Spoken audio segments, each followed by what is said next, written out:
Yokluğundan bir çöl gibi kururum. Bir damlacık ya bana ey yağmurum. Aydınlığım ancak senin elinde, ey güneşim, dolunayım, göz nurum. Geçebilsem o gölgenin yerine, rüzgar olup değebilsem tenine, hasretim muhtacım tebessümüne.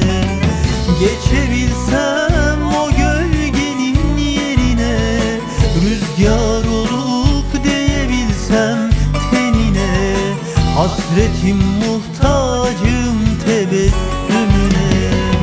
Gel gayrı inat etme, bu aşkı bekletme. Sen benim umudumsun, tek arzumsun, göz nurum.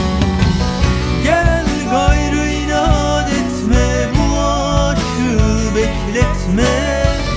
Sen benim umudumsun, tek arzumsun, göz nurum.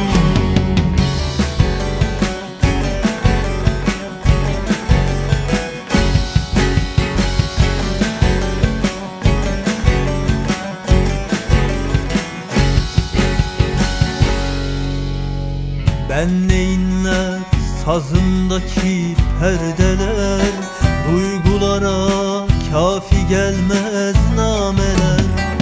Bu özleme, bekleyişe gel son ver, ey güneşim, dolunayım, göz nurum.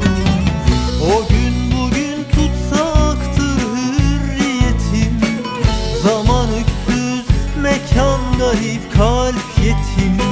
Sensin benim dünyadaki cennet.